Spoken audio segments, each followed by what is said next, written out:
আরো জোরে, জোরসে বলুন। হায়রে, কাউয়া কাদের বলতো পালাবো না, পালাবো না, তোমার ভাঙ্গা নৌকায়। অনেক বছর পর আজকের মাহফিলে দেখলাম বিএনপি এবং জামাতের অতিথি। জোরে কোন ঠিক কিনা? অথচ দীর্ঘ কয়েক বছর এ আলেম ওলামার সবচাইতে শত্রু ছিল আপনাদের গুরুদাসপুরের সাবেক এমপি। জোরে কোন ঠিক কিনা? আলেম ওলামারে দুই চোখকে দেখতে পারে না, বিশেষ করে আমাকে তো দেখতেই পারে না। আমাদেরকে দেখলে মনে হয় রাজাকার রাজাকার ভাব। মৃত্যুবরণের কিছুদিন আগেই বলেছিল জামাত বিএনপির 1 ইঞ্চি মাটি নাটোরের জমিনে নাই। জোরে কোন ঠিক কিনা? এ কথা বলার কয়েকদিন পরই দুনিয়া থেকে চলে গেছেন।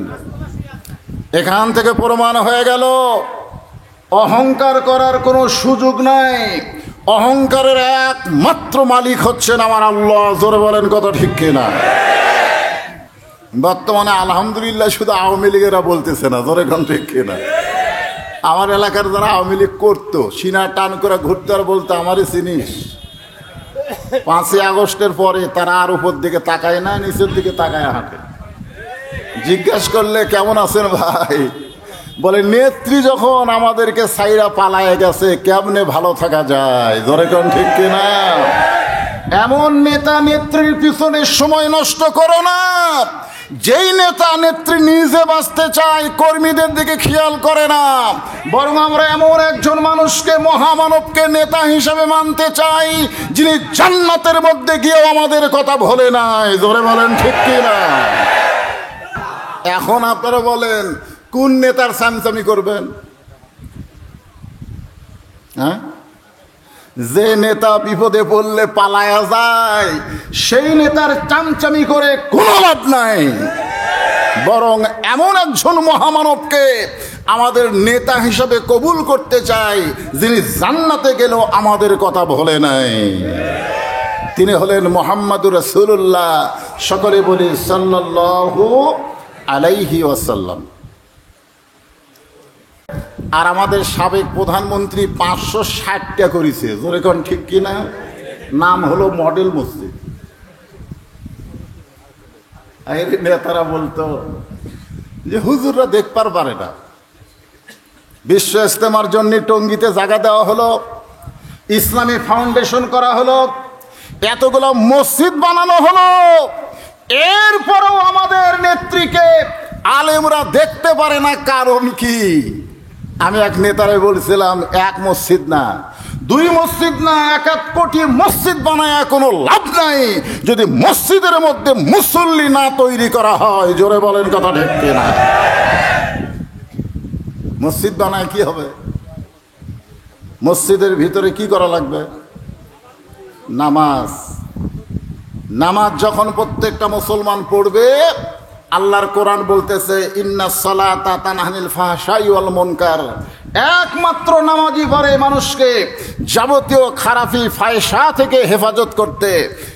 একমাত্র যে ইবাদত করতে পারবে তার নাম কি? আরো জোরে বলেন। গত 15 বছর জজ কোর্ট, সুপ্রিম কোর্ট, হাইকোর্টে যে সমস্ত বিচারক ছিল, বিচারকের চেয়ারে বসে তারা বিচার করেছে, কিন্তু বিচারকের কোনো বিবেক ছিল না। জোরে কোন কথা ঠিক কিনা?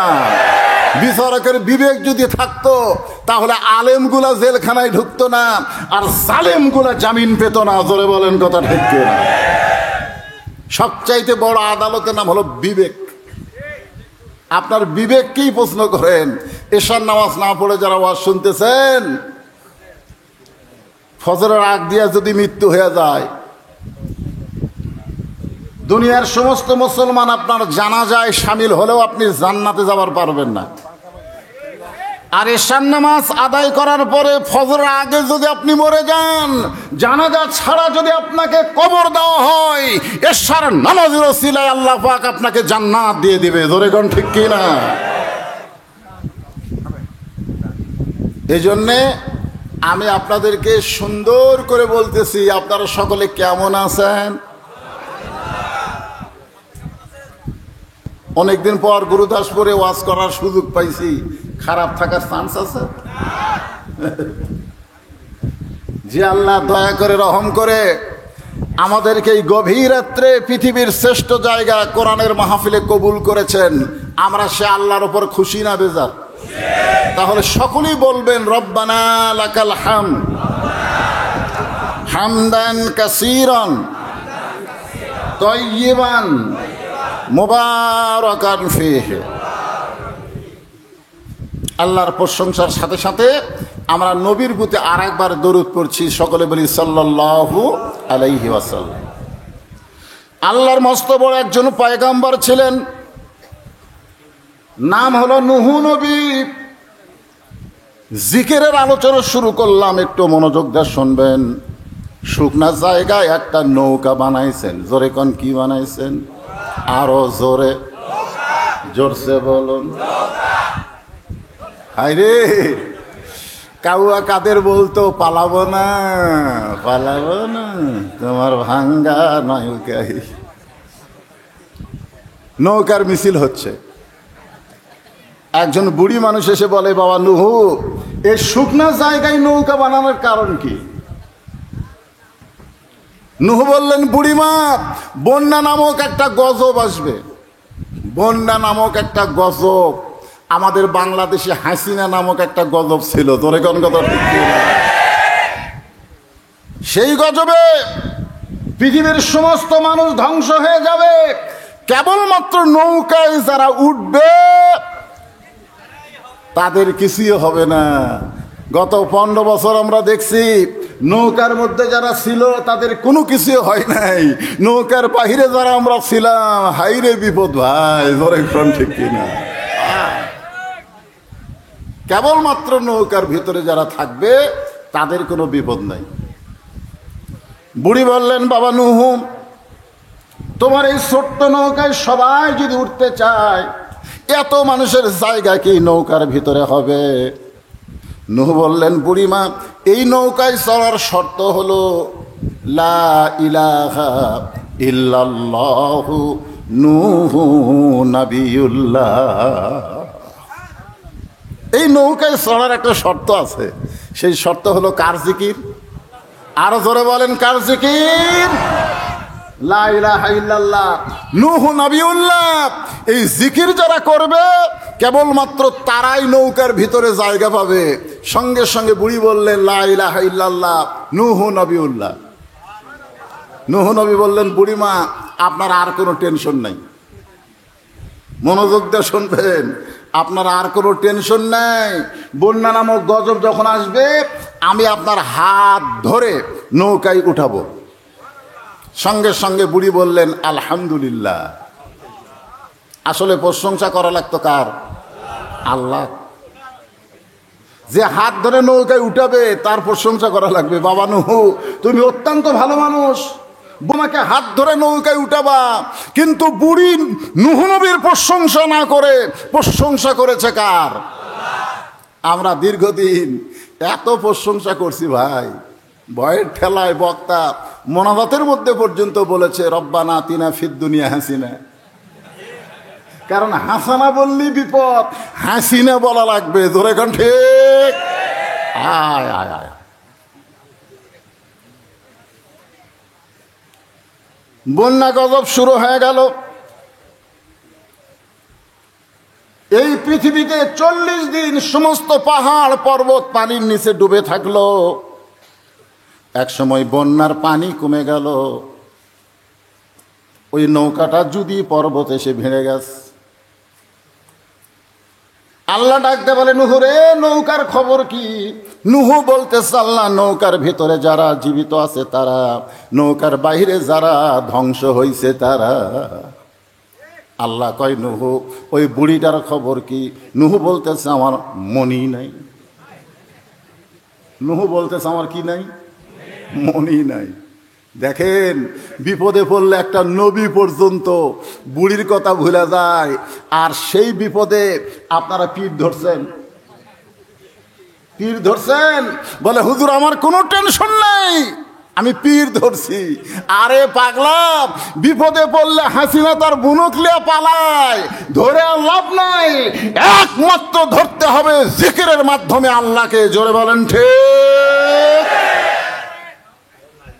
এই জন্য আল্লাহ বলেছেন, ইন্না নাহনু নাযালনা যিকরা ওয়া ইন্না লাহু লাহাফিজুন। আমি আল্লাহ এই কোরআনকে জিকির হিসাবে নাজিল করেছি।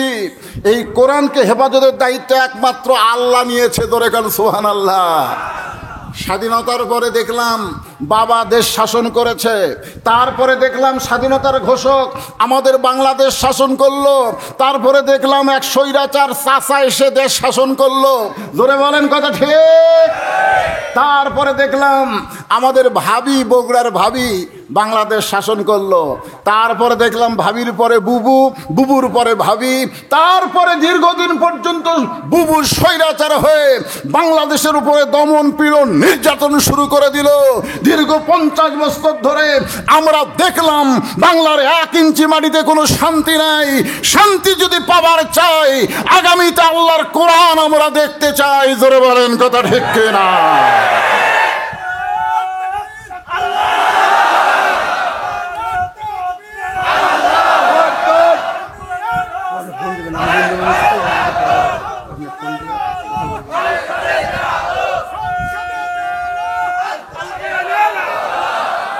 আপনারা এই স্লোগান দেওয়ার সময় এতদিন যা দিচ্ছেন, এখন যখন বলা হবে আল কোরআনের আলো ডাইরেক্ট মারবেন সংসদে জালো।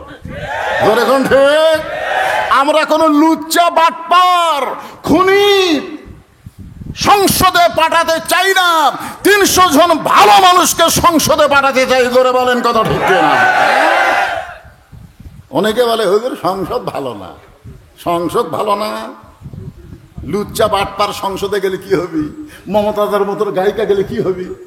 আমার বিরুদ্ধে কেস করছে শালা মমতাজ, এবার ফেল মারছে ভাই। ফেল মারাই ভালো হচ্ছে, কারণ পাশ করে তো আপনাকে ডাক্তার সাহেব বেশি দিন থাকবার পারলো না। ধরে এখন কথা ঠিক কিনা। বড়াই গ্রামের মাহফিলে আপনাদের যে এমপিটা সাবেক হয়ে গেল, উনি আমাকে রাজাকার বলছে জানেন। আমাকে মাহফিলে ঢুকতেই দেয়নি। আরে কারা গেছিল সংসদে? গান বাজনা হয় আর প্রধানমন্ত্রীর জিকির হয়, আল্লাহর কোনো জিকির হয় না। জোরে বলেন কথা ঠিক। আজকে জিকির হবে কার? আল্লাহ। আল্লাহ বলেন নুহু। তাহলে বুড়িটার খবর কি? নুহু বলতে আল্লাহ, বন্যার গজবে পৃথিবীর সবাই যেমন ধ্বংস হয়ে গেছে, ওই বুড়িটাও তেমন ধ্বংস হয়ে গেছে। আল্লাহ বলে নুহু, আজগুবি কোনো কথা বলা যাবে না। কথা বলতে গেলে তদন্ত করে কথা বলা লাগবে। আজগুবি আমাদের বাংলাদেশের শ্রেষ্ঠ সন্তানদেরকে স্বৈরাচার ফাঁসি দিয়েছে। জোরে কোন কথা ঠিক কিনা? আজগুবি, আজগুবি যে বিচারপতি, প্রধান বিচারপতি সিনহা হিন্দু, ই যখন বাংলাদেশ থেকে পালায় গেল, ভারতে গিয়া বলল যাদেরকে ফাঁসি দেওয়া হয়েছে তাদের বিরুদ্ধে একটা অপরাধ নাই, বিনা অপরাধে তাদেরকে আজগুবি যুদ্ধাপরাধী বানায় ফাঁসি দেওয়া হয়েছে। জোরে কোন কথা ঠিক কিনা? আজগুবি 116 জন আলেমের তালিকা করলো আজগুবি, যার ভিতরে আমি আছে 18 নম্বরে। আজগুবি কোনো কথা বলা যাবে না।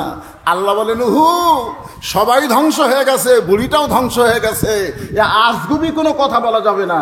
কথা বলতে গেলে তদন্ত করে কথা বলা লাগবে। জোরে কোন ঠিক। আজকে আল্লাহর কোরআন আপনাদের সামনে আছে না নাই? আপনারা তদন্ত করবেন।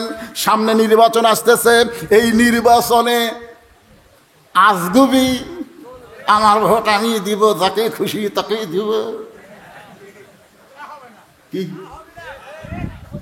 আমার ভোট আমি দিব, যাকে খুশি তাকে দিব। আল্লাহ কোরআনে বলেছেন ইন্নাল্লাহা ইয়ামুরুকুম আন তুআদ্দুল আমানাতি ইলা আহলিহা ওয়া ইযা হাকামতুম বাইনান নাস আন তাহকুমু বিল আদল। ভোট তোমার জন্য একটা আমানত, যাকে তাকে দিবার পারবে না। চোর ডাকাত বাটপারকে ভোট দিলে ও যত অপরাধ করবে ওর একলা পাপ হবে না, যারা ভোট দিয়ে নিতে বানাইছে তাদেরও সমান পাপ হবে। জোরে কোন কথা ঠিক কিনা? আজগুবি মাথায় টুপি দিছে ভোটের আগে। আমার এলাকার এক চেয়ারম্যান সাহেব ভোটের আগে এক আসরের নামাজই 4 বার পড়ছে। সেটি মানুষ দেখে সেটি নামাজ। আয় হায়।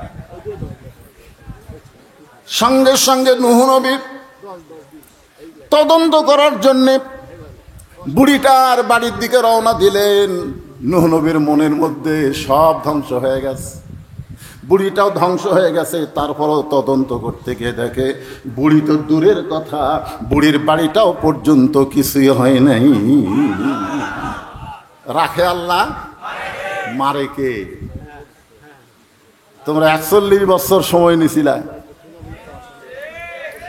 আজকে আমরা ফিলিস্তিন নিয়ে চিন্তা করতেছি। ফিলিস্তিনের মুসলমানেরা যে হারে জীবন দেওয়া শুরু করেছে, ওইখান থেকে আল্লাহ তাআলা ইমাম মেহেদীকে দুনিয়াতে প্রেরণ করবে। জোরে বলেন কথা ঠিক কিনা? কারণ কোন রক্ত ব্যথা যায় না। প্রথম শহীদ হলো আবু সাইদ। জোরে কোন কথা ঠিক কিনা? গোটা পৃথিবী দেখলো শহীদের চিত্র। আয় মার মার। যখন গুলি করলো তখন গোটা পৃথিবী দেখলো যে পুলিশ অন্যায়ভাবে একটা ভার্সিটির ছেলেকে, সন্তানকে, মেধাবীকে গুলি করে হত্যা করলো। তারপরে সবাই চিন্তা করলো মরাই যখন লাগবে, বাতিলের সঙ্গে আপোষ না, জীবন দিব। জোরে বলেন কথা ঠিক কিনা?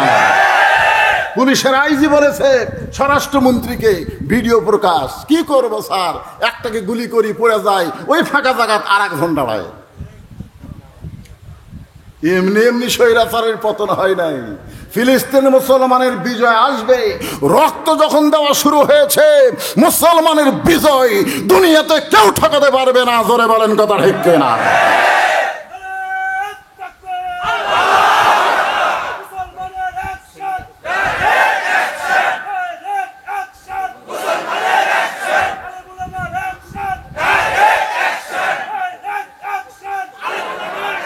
লিল্লাহে তাকবীর। নূহ নবী ডাক দিলেন, বুড়িমা সব ধ্বংস হয়ে গেছে। এই ঝুবড়ি বাড়ি ঠিক আছে? বুড়িমা। বুড়ি টোপলা নিয়ে হাজির। নূহ নবী বলে, বুড়িমা টোপলা কেন? বলে, তুমি যেদিন বলেছিলে যে বন্যা গজব আসলে আপনার হাত ধরে নৌকায় উঠাবো, আমি সেদিন থেকে সাইদ হয়ে আছি। তার মানে বোঝা গেল লা তামুতুন্না ইল্লা ওয়া আনতুম মুসলিমুন। মুসলমান হয়ে যদি মরতে চাও, মরার আগে সাইদ হলে হবে না, আজ থেকে আমাদের সাইদ হয়ে থাকতে হবে। জোরে বলেন কথা ঠিক কিনা? যেই জালেম বাংলাদেশ থেকে বিদায় নিয়েছে, চট করে বাংলাদেশে ঢুকবে, আর আমরা তাকে বরণ করব না। দরকার হলো আয়না ঘরের মধ্যে চট করে ঢুকাই দিব। জোরে বলেন কথা ঠিক কিনা? আমাদের সাইজ হয়ে থাকা লাগবে। সাইজ বেয়া সাইজ হলে হবে না। মনে করছে চলে গেছে, আর কি হবি রে, চলে গেছে জালেম। জালেমের দোসর রন্দে রন্দে বসে আছে। জোরে কথা ঠিক কিনা?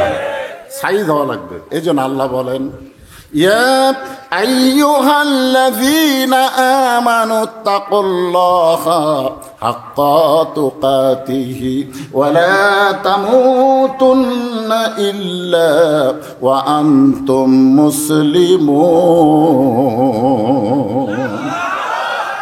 কিন্তু যেদিন ডাক পড়িবে কবর মাঝে যাইতে, জোগাড় কিছু করছো বন্ধু তার মাঝে বিছাইতে। যে কোনো সময় আমাদের মৃত্যু ডাক আসবে। জোরে কোন ঠিক কিনা? তাহলে সাইজ হওয়া লাগবে। সাইজ। এখন মৃত্যুর যে সাইজ হতে ইমানের পরে 1 নম্বর যে আমল, তার নাম হলো নামাজ। আপনি যদি নামাজ না পড়েন, তাই হুজুর আমরা জুম্মার নামাজ পড়ি, হুজুর মসজিদ করা হচ্ছে। আমি বাংলাদেশের অনেক মসজিদ দোতলা দেখছি, 3 তলাও দেখছি। আমি মসজিদ কমিটিকে বলছি, ভাই এই 3 তলা পর্যন্ত কি মুসল্লি হয়? কয় হয় হুজুর, মুসল্লি আটে না দেখেই তো দোতলা থেকে 3 তলা। আমি বললাম ফজরের খবর কি? ফজরে তো 1 কাতারই হয় না, 3 তলা তো দূরের কথা, 1 কাতারই হয় না। জোহরের খবর কি? বড় জোর 2 কাতার। আসরের খবর কি? কয় ফজরেরই মতো। মাগরিবের খবর কি? 3 কাতার হয় হুজুর। এশার খবর কি? কয় ফজরও যা এশাও তাই। তো মসজিদের মধ্যে কয় কাতার? কয় 12 কাতার। তো 12 কাতারের 3 কাতার মুসল্লি হয় না, 3 তালা করছো কেন? বলে ওই যে জুমার দিন সবার শেষে এসে আগে যায়, ওই শালাকের জন্য 3 তালা। জুমার দিনে সবার শেষে এসে আগে যায়, ওর কে জন্য 3 তালা।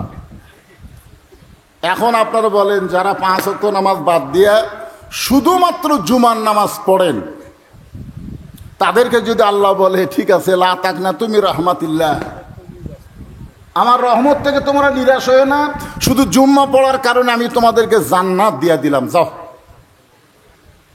জুম্মা পার্টিরা খুশি হয়ে জান্নাতের কাছে দৌড় দিবে, যাই দেখবে জান্নাতের দরজার বিশাল একটা তালা। তো বলবে আল্লাহ আপনি আমাকে জান্নাত দিলেন, জান্নাতের দরজার তালা কেন? আল্লাহ বলতেছে চাবি তোমাকে কাছেই আছে, খুঁজে দেখো। ওরা খুঁজে দেখবে একটা চাবি আছে, চাবিটা তালার মধ্যে ঢুকবে কিন্তু ঘুরবি না। কয় আল্লাহ তেল তালা চাবি তালার মধ্যে ঢোকে কিন্তু ঘোরে না। যে আল্লাহ বলে তালার মধ্যে 5টা দাগ আছে, তোমাকে চাবির মধ্যে 5টা দাগ থাকা লাগবে, দাগে দাগে মিল হবে, কুট্টুস করে খুলে যাবে। তখন জুম্মা পার্টি বলবে আল্লাহ কিসের দাগ? আল্লাহ বলবে 5 ওয়াক্ত নামাজের দাগ। এই জন্যে 5 ওয়াক্ত নামাজ যার আমলে নাই, তার জান্নাত দেখা হবে কিন্তু ঢোকার চান্স হবে না। জোরে কোন কথা ঠিক? এখন আপনারা কারা কারা জান্নাত দেখবেন, ঢুকবেন না? মসজিদের সবচাইতে বড় উন্নয়ন হলো মসজিদে মুসল্লি কালেকশন করা। জোরে কোন কথা ঠিক কিনা? 560টা মসজিদ বানাচ্ছে, মডেল মসজিদ, মসজিদে মুসল্লি নাই। শুধু মসজিদ বানালে হবে না, মুসল্লি ভরপুর করতে গেলে বর্তমান বাংলাদেশের আইন দিয়ে মুসল্লি বাড়বে না। মুসল্লি বাড়াতে গেলে আল্লাহর কোরআনের আইন লাগবে। জোরে বলেন ঠিক। আল্লাহ বলেছেন আল্লাযীনা ইম্মাক্কান্নাহুম ফিল আরদ, মুসলমানের মধ্যে কেউ যখন ক্ষমতার চেয়ার পাবে, তার 1 নম্বর দায়িত্ব হলো পদ্মা সেতু নির্মাণ করা। 1 নম্বর দায়িত্ব হলো বাল্য বিয়া বন্ধ করা। আমার এলাকার এক নেতা মঞ্চে আসলেই বলে বাল্য বিয়া বন্ধ করো, বাল্য বিয়া চলবে না। আমি কইলাম বাল্য বিয়া হারাম না, কিন্তু বাল্য প্রেম বন্ধ করা লাগবে। জোরে কোন কথা ঠিক কিনা? মাদক মুক্ত যুবক গঠন করা, এগুলা কাজ, কিন্তু 1 নম্বর কাজ না।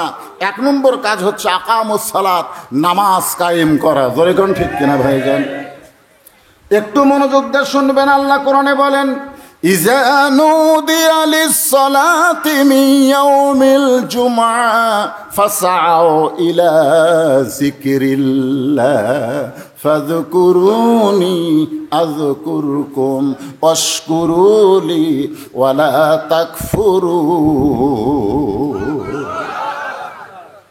নূহ নবী বলে বুড়িমা টোপলা নিয়ে রেডি হয়ে আসো, বলে যে কোনো সময় বন্যা গজব আসবে, আর তুমি যদি আমাকে ডাক দাও বাবা, এই টোপলা সাইজ করতে যদি আমার দেরি হয়ে যায়, তাহলে বন্যা গজবে আমি শেষ হয়ে যাব।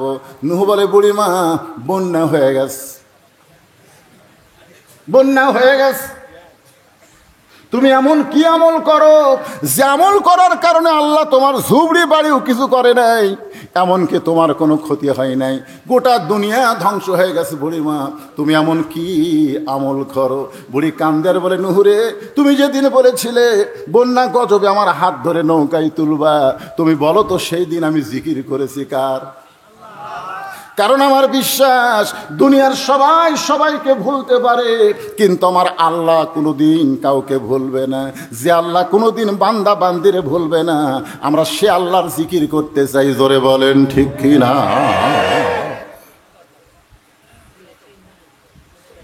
আল্লাহ বলতেছেন ফাযকুরুনি আযকুরুকুম। আবার আল্লাহ বললেন ইন্না নাহনু নাযালনা যিকরা। দেখেন খুব খেয়াল করবেন, এই কোরআনকে আমি আল্লাহ তাআলা জিকির হিসাবে নাজিল করেছি। 13 বছর নবী মক্কায় কোরআন নিয়ে দাওয়াত দিলেন। কোরআন শোনার মানুষ আছে, কিন্তু কোরআন গ্রহণ করার মানুষ নাই। নবী যখন কোরআন তেলাওয়াত করত, চুপি চুপি চোরের মতন আবু জেহেল আল্লাহর কোরআন তেলাওয়াত শুনতো। জোরে কোন ঠিক কিনা? যেরকম আপনারা ওয়াজ শুনতেছেন বসে থাকে, কিন্তু আবু জেহেলের বসার চান্স হয় নাই। আপনারা বক্তার মুখ দেখতেছেন, কিন্তু আবু জেহেল নবীর মুখ দেখতে পারে নাই। নবী ঘরের মধ্যে কোরআন পড়ে, আর আবু জেহেল চোরের মতন বাহির থেকে দাঁড়ায় দাঁড়ায় শোনে। সকালবেলা মিটিংয়ের মধ্যে গিয়ে আবু জেহেল বলতেছে, এত সুন্দর কোরআনের বাণী, রাতটা কোন দিক দিয়ে গেল আমি বুঝবার পারিনি। আবু সুফিয়ান বলে, নেতা, যেই কোরআন শুনতে আপনার রাত চলে যায়, সেই কোরআন গ্রহণ করলে অসুবিধা কোন জায়গায়? শুনতেই যদি এত ভালো লাগে, সেই কোরআন গ্রহণ করলে অসুবিধা কি? আবু জেহেল বলে, আবু সুফিয়ান রে, কোরআনকে যদি গ্রহণ করি তাহলে তোর আমার ভুয়া নেতৃত্ব চলবে না, আসল নেতা হয়ে যাবে আব্দুল্লাহর এতিম পোলা। আজকে বাংলাদেশে যদি কোরআনকে গ্রহণ করা যায়, আবু জেহেলের মতন নেতা যারা বাংলাদেশে, তারা এটা সহ্য করবে না। জোরে বলেন কথা ঠিক। কারণ কোরআনের প্রথম শব্দই হলো একরা। একরা মানে পড়ো, পড়ো, পড়ো। কি পড়বা? বহু পড়া বাংলাদেশে আছে। আজকে আমাদের ছোট মাসুম বাচ্চাকে আমরা আগডুম বাগডুম ঘোড়াডুম সাজে ঢাকঢোল লোক ঝাঁঝর বাজে এই মিথ্যা শিক্ষা দেই। ক্লাস 2 এর ছাত্র ডানায় পেশাব করে, পিঠের উপরে বইয়ের ব্যাগ, আর ডানায় পেশাব করতেছে, আর পেশাব দিয়া অনেক সময় লেখালেখি পর্যন্ত করে। আমি এক ছেলেরে কইলাম, কোন ক্লাসে পড়িস? বলে ক্লাস 2 এ পড়ি। বসে থাকা পেশাব কর, ডানায় পেশাব করিস কেন? তোর স্যার কি তোকে শিখাইনি কেমনি পেশাব করা লাগে? ও তখন মুসকে মুসকে হাসে আর বলে, চাচা, প্রাইমারির পেশাবখানায় গিয়া দেখি আমার স্যার ডানায় পেশাব করে। স্যার যদি ডানায় পেশাব করে, তার ছাত্র কোনোদিন বসবে না। 90% মুসলমানের দেশে এই বাতিল শিক্ষা দিয়া আমাদের সন্তানকে ভালো করতে চায়, এটা কখনোই সম্ভব না। আল্লাহর কোরআনকে গ্রহণ করতে গেলে এই কোরআনকে সর্বপ্রথম হাতে নেওয়া লাগবে। জোরে কোন ঠিক কিনা? আল্লাহর এই কোরআনকে কারা কারা হাতে নিবে? 2 হাত তুলে আমার আল্লাহকে দেখান। লিল্লাহে তাকবীর। এখনই যদি আপনাদের বলা হয়, আসেন তো ভাই লেন, তখন আপনাকে অনেকে বলবে, হুজুর এখন তো শরীর ঠিক নাই। কারণ এই কোরআনকে ধরবার গেলে, শোনেন, এইভাবে যদি কোরআনকে ধরেন, যদি কোরআনকে ধরেন, লা ইয়ামাসসুহু ইল্লাল মুতাহহারুন, ততক্ষণ পর্যন্ত কোরআনকে স্পর্শ করতে পারবি না, যতক্ষণ পর্যন্ত তুমি পবিত্র না হবা। 2011 সালে আমি যখন প্রথম হজে যাই, আমার সঙ্গে একজন লোক আছিল, ও আল্লাহর ওই কাবা ঘর চুমা খাওয়ার জন্যে খালি লোকজনকে এরকম পুনার ঘুতে মারে, যায় দৌড়ে যায় কাবার গিলাফ এরকম ধরে চুমা খায়। আমাকে বলে, হুজুর আপনি কাবার গিলাফ চুমা খাচ্ছেন? আমি বললাম, যে মানুষের ভিড় ভাই, কেমনে কাবার গিলাফ চুমা খায়?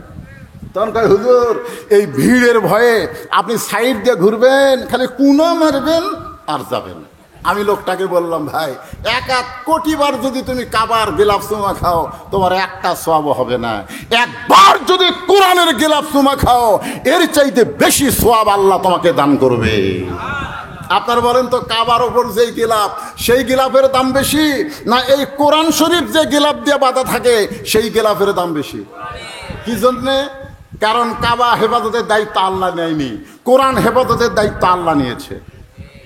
যদি কাবা হেফাজতের দায়িত্ব আল্লাহ নিত, তাহলে মক্কা বিজয়ের দিনে ওমর ফারুক বললেন, ইয়া রাসূলুল্লাহ, আল্লাহর ঘরের মধ্যে মূর্তি ঢুকলো, আল্লাহ কিছুই করলো না। কি মনে করেন কাবা ঘর কার? ফালিয়াবুদু রব্বা হাযাল বাইত। তার মানে বোঝা গেল ঘরের মালিক কে? কথা কন না কেন? আপনারা যে মসজিদ বানাচ্ছেন, এই মসজিদ আপনার, যে জায়গা দিয়েছে তার, কার? আর বাদ বাকি এই যে এদিকে দেখতেছেন না হুজুর, এটা আমার। ওই সাইডে যে দেখতেছেন, ওটা আমার ভাইয়ের। ওই পিছনে হলো আমার চাচা, আর এদিকে হলো আমার বাপের। তো সবই যদি তোমাকে হয় আল্লাহর, তো চলেন হেঁটে হেঁটে মসজিদের সামনে গিয়ে বলতেছে, হুজুর এখানে আল্লাহর কিছুই ছিল না, আমার চাচা 10 শতক আল্লাহ দান করছে, আর আমরা টাকা পয়সা দিয়ে আল্লাহ ঘর বানা দিছি। ফেরেশতারা কয়, আল্লাহ এই দেশের নাম কি? যেই দেশে তোমার কিছুই নাই, ওর চাচা 10 শতক দান করলে তোমার হয়, আর ওরা টাকা পয়সা দিয়ে ঘর বানায় দেয়, এই দেশের নাম কি? আল্লাহ বলে, এই দেশের নাম হলো বাংলাদেশ। এরা নিজের বাড়ি 6 তলা 7 তলা করবে, মসজিদের জন্য সিমেন্ট সাবার গেলে তখন বলবে, ভাই আমার হাতে টাকা নাই ভাই। দুই কান্দের দুই ফেরেশতা বলে শয়তান, যে বাড়িতে তোর থাকার গ্যারান্টি নেই সেটা 6 তলা বানালি, আর আল্লাহর ঘরে তুই 2 বস্তা সিমেন্ট দিবার পারিস না, তোর কান্দর থেকে লেখমো কি? জোরে কোন কথা ঠিক কিনা? চিন্তা করে দেখেন, বিল্ডিং বানাচ্ছে কোটি কোটি টাকা খরচ করে। আপনারা বলেন তো, বাংলাদেশের কোনো বাড়ি বানাতে আপনি মাইকিং করছেন, ভাই আমি বাড়ি বানাতে গিয়ে আমার 100 বস্তা সিমেন্ট লাগবে, তোমাদের কাছে আমি দান চাই? কোনোদিন মাইকিং করছেন? তাহলে নিজের বাড়ি আপনি করতে পারেন, আর আল্লাহর ঘর করতে গিয়ে কত কষ্ট আমাদের করতে হয়। একটু মনোযোগ দিয়ে শুনবেন। শুধু মসজিদ আল্লাহর নয়, গোটা বাংলাদেশ আল্লাহর। যেদিন বিশ্বাস করবেন মসজিদও যার, বাংলাদেশও তার, সেদিন শুধু মসজিদ ভালো হবে না, মসজিদের সাথে সাথে গোটা বাংলাদেশ ভালো হয়ে যাবে। জোরে কোন কথা ঠিক কিনা? আজকে মসজিদের মধ্যে আওয়ামী লীগ, বিএনপি, জাতীয় পার্টি, জামাত কাতার সোজা করতেছে। আমি আমার এলাকার এক মসজিদের মধ্যে আসরে নামাজ পড়বো যাই, দেখি 3 জন মুসল্লি, একটাও হুজুর নাই। ওরা খালি ঘড়ি দেখতেছে আর হুজুর খুঁজতেছে। আমি ঢুকলে আমাকে ইমাম বানায় দিবে। আমি চিন্তা করলাম, দেখে নামাজের সময় চলে যাক, তোরা কি করে? দরজার ফাঁকে দাঁড়ায় থাকে, দেখি ওরা 3 জন বলতেছে, ভাই আজকে আসরের নামাজের ইমামতি করবি কে? আমি খেয়াল করে দেখি, একজন জামাত ইসলাম করে, একজন বিএনপি করে, একজন আওয়ামী লীগ করে। তা আওয়ামী লীগ বলতেছে, ভাই জামাত ইসলাম তুই যা। জামাত ইসলাম বলতেছে, তোর দল ক্ষমতাতে আছে, তুই যা। তখন বলে, ভাই আমি নামাজ পড়ি রে, জীবনে পড়াবার পারি না। তো বিএমপিকে বলতেছে, তুই যা। বলে আমি আকামত দিবার পারবো ভাই, কিন্তু সামনে যে কি করা লাগবে আমার জানা নাই। তখন জামাত ইসলাম বলতেছে, তা না আমিই যাই। আপনারা বলেন তো, যাই মসজিদের মধ্যে ইমামতি করতে পারে, সমাজের মধ্যে তাকে নেতৃত্বর আসন দিতে হবে। জোরে বলেন কথা ঠিক কিনা? তুমি বেটা মসজিদের ইমামতি করবার পারো না, তুমি সমাজের নেতা হবার চাও, তোমার দিয়ে সমাজের 1 ইঞ্চি জায়গায় শান্তি হবে না। এই জন্যে শুধু মসজিদ ভালো করলে হবে না, মসজিদের শিক্ষা সমাজের মধ্যে নেওয়া লাগবে। এসপি সাহেব সামনে কাতারে দাঁড়ায় দেখে একজন মুসল্লি লাগবে, একজন মুসল্লি, তাছাড়া কাতার পুরা হচ্ছে না। পিছন দিকে তাকায় দেখে দরজার বাইরে চৌকিদার খাড়া হয়ে আছে। এসপি ডাকতেছে, আয় আয়। চৌকিদার বলে, না স্যার, না স্যার, আপনি এসপি, আমি চৌকিদার। এসপি বলতেছে, ওটা বেড়ার কথা রে, ভিতরের কথা, আয়। চৌকিদার আসবার চায় না, এসপি নিজে জায়গা ছাড়িয়ে যায়, চৌকিদারের হাত ধরে বলতেছে, আমার কথা শুনিস না কে? আয়। মসজিদের মধ্যে নিয়ে গিয়ে বলতেছে, আমার পায়ের গোড়ালির সঙ্গে গোড়ালি মিল করে খাড়া হ। চৌকিদার বলতেছে, স্যার আমার গোড়া ফাটা, আপনারটা তেল ফেলা। যদি রুকু সহিত একবার ঘোষণ খায়। এসপি বলতে, চৌকিদার রে, কাতারবদ্ধ হতে গেলে আমি এসপি, তুই চৌকিদার নাম, আমরা 2 ভাই। মসজিদের মধ্যে যেমন ভাই, সমাজের মধ্যে তেমন ভাই হলে এই সমাজে কোনোদিন অন্যায় হতে পারে না। জোরে কোন কথা ঠিক না? মসজিদের মধ্যে ধনী গরিব একসাথে দাঁড়াবে। তুমি দুপুরের ভাত খাইয়া খিলাল করতে করতে ঢেকুস মারতে মারতে তুমি খাড়া হলে, তোমার ডান পাশে একজন 2 দিন হলে না খায় আছে, তোমার ভুঁড়ি উঠছে, তার ভুঁড়ি ডাবা। খালি কাতার সোজা করলে হবে না, ভুঁড়িও সোজা করা লাগবে। বলে কোন কথা ঠিক না? নামাজের মাধ্যমে সব শিক্ষা আছে। এই জন্যে কোরআন থেকে যখন কেউ নেতা হবে, 1 নম্বর দায়িত্ব হলো নামাজ কায়েম করা লাগবে। জোরে কোন কথা ঠিক না? আর সেই নামাজ কায়েমের জন্য মসজিদ। আল্লাহর বান্দারা, আমার বিষয়টা হলো ফাযকুরুনি আযকুরকুম ওয়াশকুরুলি ওয়ালা তাকফুরুন। এখন আলোচনা চলতেছে, ইন্না নাহনু নাযালনা যিকরা ওয়া ইন্না লাহু লাহাফিজুন। এই কোরআন হলো আল্লাহর জিকির। জোরে বলেন, কার জিকির? আরো জোরে বলেন, কার জিকির? কোরআন হেফাজতের দায়িত্ব কার?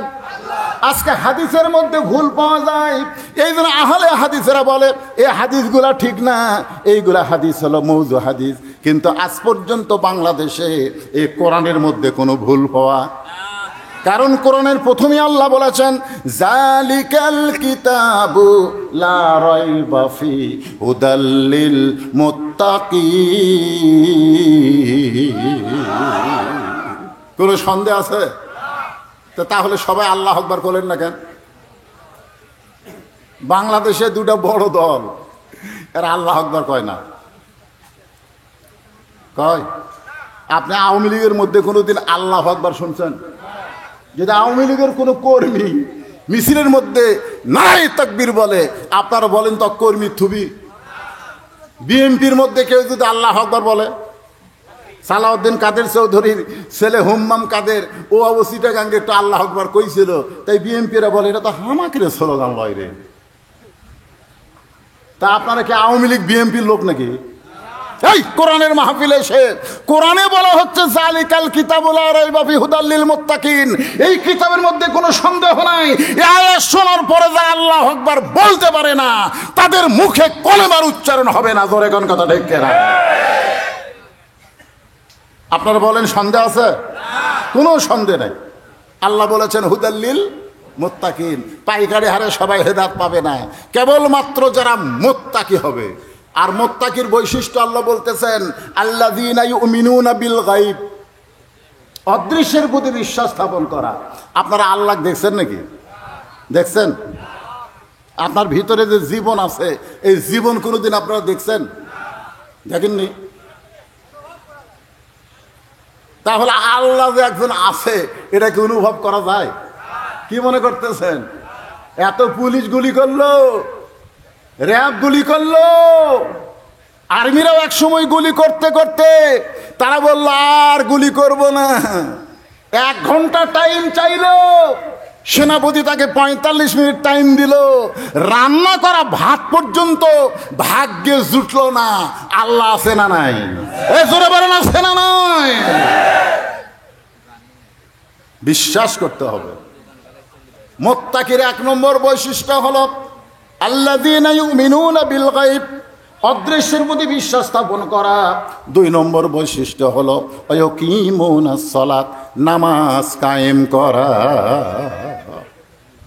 যে আল্লাহকে স্মরণ করে আল্লাহও তাকে স্মরণ করে। একেবারে চারিদিক থেকে ফেরাউনের গোষ্ঠীরা মুসা নবীকে আক্রমণ করছে। মুসা নবী দেখতেছে আর দৌড়ানোর মতন কোনো জায়গা নাই। সামনে দেখা যায় একটা সাগর। মুসা বলতেছে আল্লাহ আল্লাহ গো, তোমাকে নিয়ে জিকির করি, তোমাকে স্মরণ করি। ফেরাউনের গোষ্ঠীরা 3 দিক থেকে আমাকে আক্রমণ করেছে, আমি এখন কোন দিকে যাব? সামনে হলো সাগর। কিছুদিন আগে একজন আমাকে বলেছে হুজুর ভারতের বিরুদ্ধে ওয়াজ করেন, ভারতে ইলিশ দিবেন না। 3 দিকে ভারত, একদিকে বঙ্গোপসাগর। যদি ভারত আপনাকে আক্রমণ করে তাহলে সাগর ছাড়া তো আপনাকে রাস্তা নাই। এখন বলেন 3 দিকে ফেরাউন আর একদিকে সাগর। ফেরাউন মানে ফেরাউনের সৈন্য কয় দিকে? জোরে বলেন কয় দিকে? আর একদিকে সাগর। এখন ফেরাউন অহংকার করে বলে মুসা এখন পলাবি কোন দিক দিয়ে? তোর তো যাওয়ার রাস্তা নাই। সঙ্গে সঙ্গে আল্লাহর জিকির করলেন। আল্লাহ তাআলা জানাই দিলেন নাসরুম মিনাল্লাহি ওয়া ফাতুহুন কারীব ওয়া বাশশিরিল মুমিনিন। মুসা রে, ফেরাউন সাগর দেখে তোমাকে বলতেছে কোন দিক দিয়ে পালাবা, তুমি একবার সাগরের দিকে তাকাও। আল্লাহর জিকির করতে করতে মুসা নবী তাকায় দেখে সাগর সাগর নাই, সাগর 12 লাইন রাস্তা হয়ে গেছে। জোরে কোন সুবহানাল্লাহ। আমরাও বলি ও ফেরাউনের জাত ভারতেরা, তোমরা যদি কোনোদিন বাংলাদেশের মুসলমানকে আক্রমণ করো 3 দিক থেকে, সাগর আমাদের জন্য আল্লাহ রাস্তা বানাই দিবে। তোমরা যখন আমাদেরকে গ্রেফতার ধরার জন্য সাগরের মধ্যে নামবা, ফেরাউনের মতন আল্লাহ তোমাদেরকে চুবড়াইয়া মারবে। জোরে বলেন কথা ঠিক কিনা? নমরুদ খালি হাসে আর কয় ইব্রাহিম তোর আল্লাহ কুটি রে, আগুনের চুলার মধ্যে পড়বি আর মরবি, পড়বি আর মরবি। আল্লাহ বলে ইব্রাহিম নমরুদ যে আগুন তোমাকে দেখায় সে আগুনের দিকে তুমি একবার তাকায় জিকির করো। তুমি তাকায় জিকির করো হাসবুনাল্লাহু ওয়া নি'মাল ওয়াকিল ওয়া নি'মাল মাওলা ওয়া নি'মান নাসীর। ইব্রাহিম বলে আল্লাহ আমি আগুনের দিকে একবারও তাকাইনি, আমি তোমার জিকির করতেছি। আল্লাহ বলে আগুনে পড়ে তোর কিছুই হবে না। আগুনকে আল্লাহ শান্তির বাগান বানায় দিয়েছে। জোরে বলেন কথা ঠিক কিনা? তাহলে নমরুদের আগুনের চুলার মধ্যে আল্লাহর জিকির নিয়ে নামলে যদি আগুন শান্তির বাগান হয়ে যায়, আল্লাহর জিকির নিয়ে সাগরে নামলে সাগর যদি রাস্তা হয়ে যায়, সে আল্লাহর জিকির যদি কোরআন আমাদের সঙ্গে থাকে, দুনিয়ার কোনো শক্তি আমাদেরকে দমায় রাখতে পারবে না। জোরে বলেন কথা ঠিক না? যদি জীবন যায়, মতিয়ার রহমান নিজামীকে যখন উকিল বলল যে রাষ্ট্রপতির কাছে সাহায্য চান, রাষ্ট্রপতি যদি আপনাকে জামাত ইসলামের আমির মনে করে মাফ করে, তাহলে আপনার ফাঁসির দণ্ড মওকুফ হয়ে যাবে। মতিয়ার রহমান নিজামী আল্লাহর জিকির করলেন। তোর এখন কার জিকির? আল্লাহর জিকির করলেন। উকিল বলে, কি বলেন? নিজামী সাহেব বলতেছে, তোমার কথা শুনে আমার হাসি লাগতেছে। তুমি যে বলতেছো রাষ্ট্রপতির কাছে দরখাস্ত লেখো, এ কথা শুনে আমার হাসি লাগতেছে। কারণ আমি আমার জীবনে 3টা রাষ্ট্রপতিকে ক্ষমতা থাকা অবস্থায় মরা দেখছি। একটা হলো বঙ্গবন্ধু শেখ মুজিবুর রহমান, একটা জিয়াউর রহমান, একটা জিল্লুর রহমান, যারা নিজেরা ক্ষমতা থাকতেই মরে। তাদের কাছে কোনো মুসলমান জীবন ভিক্ষা চাবে না। জোরে বলেন কথা ঠিক কিনা? উকিল বলতেছে, এই গোয়ারকির করার কারণে আপনার ফাঁসি হবে। আল্লাহর জিকির করতেছে, ওয়ালা তাকুলু লিমান ইউকতালু ফি সাবিলিল্লাহি আমওয়াতুন বাল আহইয়াউ ওয়ালাকিন লা তাশউরুন। তোমরা বলতেছে ফাঁসি হবে, আর আমি দেখতেছি আমার মৃত্যুই হবে না। আমার মৃত্যু হবে না। কারণ আল্লাহ রাস্তায় যাদেরকে ফাঁসি দেওয়া হয়, যাদেরকে হত্যা করা হয়, তাদেরকে তোমরা মৃত্যু বলো না। আল্লাহ বলতেছে তারা জীবিত। কোরআনের এই জিকিরকে কি আপনারা বিশ্বাস করেন না? যখন করেন কি করেন না? তাহলে 1400 জন ছাত্র জনতা এই স্বৈরাচারীর বিরুদ্ধে জীবন দিল। আমরা বলবো না তারা মরে গেছে, বরং আল্লাহ তাদেরকে শহীদ হিসাবে কবুল করেছে। ধরে বলেন কথা ঠিক কিনা? তাদের রক্তের বিনিময়ে, তাদের শাহাদতের বিনিময়ে আমরা বাংলাদেশকে আবার দ্বিতীয়বার স্বাধীন হিসাবে পেয়েছি। কোরআনের হক কথাগুলো জবান খুলে আমরা বলতে পারতেছি। জোরে বলেন কথা ঠিক কিনা? এর চাইতে বড় জিকির আর কি ভাই? এই জিকিরকে নিয়ে আপনাদের সামনে আলোচনা শুরু করছিলাম। আমাকে তুলে দেওয়া হয়েছে 11টার পর। 28 তারিখে আমার জামাই আপনাকে দাওয়াত দেয়নি।